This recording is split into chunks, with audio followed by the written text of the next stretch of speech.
তাহলে সমাজকে শান্তিপূর্ণ করার গাইডলাইন হচ্ছে আল্লাহ রাসূলের পক্ষ থেকে যে নির্দেশনা আসবে এটা আপনাকে কম্পালসারি টু অ্যাবাইড বাই, এটা মানতেই আপনাকে হবে। এবং রাসূল সাল্লাল্লাহু আলাইহি ওয়াসাল্লাম যেটা শিখিয়েছেন ওইটাই স্ট্যান্ডার্ড, এর চেয়ে আর ভালো করা যায় না। এক সাহাবী বেশি ইবাদত করতে যেয়ে বললেন যে আমি আজ থেকে সারা রাত তাহাজ্জুদ করব, রাতে আর ঘুমাবো না। আরেক সাহাবী বললেন আমি সারা বছর রোজা রাখবো, আমি আর রোজা ভাঙবো না। আরেক সাহাবী বলে আমি আমার স্ত্রীদের কাছে যাব না, আমি সন্ন্যাসী জীবন যাপন করবো। তো রাসূল সাল্লাল্লাহু আলাইহি ওয়াসাল্লাম শুনে অপছন্দ করলেন, বললেন তোমরা নাকি এমন এমন বলেছো, আমি তো বিশ্বনবী রাহমাতাল লিল আলামিন, আল্লাহর হাবিব, আমি তো কোনো দিন রোজা রাখি, আবার কোনো দিন রাখি না। সোম বৃহস্পতিবারে রাখি, অন্যান্য দিন তো রাখি না। আবার রাতে আমি ঘুমাই, আবার তাহাজ্জুদও পড়ি, আবার আমি স্ত্রীদের সাথেও মেলামেশা করি। তো আমার এই ব্যালেন্স লাইফ লিড করেও তো আমি আল্লাহর শ্রেষ্ঠ হতে আমার কোনো সমস্যা হয় নাই, তোমাদের কি সমস্যা হলো?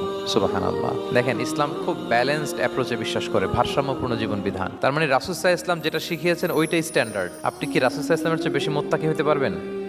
বুঝে থাকলে আওয়াজ করে বলুন, আল্লাহ রাসূলের চেয়ে বেশি বুজুর্গ হওয়া সম্ভব? মুত্তাকি হওয়া সম্ভব? আল্লাহওয়ালা হওয়া সম্ভব? তিনি যেটা শিখিয়েছেন ওইটাই স্ট্যান্ডার্ড। তাহলে আল্লাহ রাসূলের চেয়ে বেশি বোঝা চলবে, ওনারা যে নির্দেশনা দিয়েছেন সেটা মানলেই জীবনের সুখ।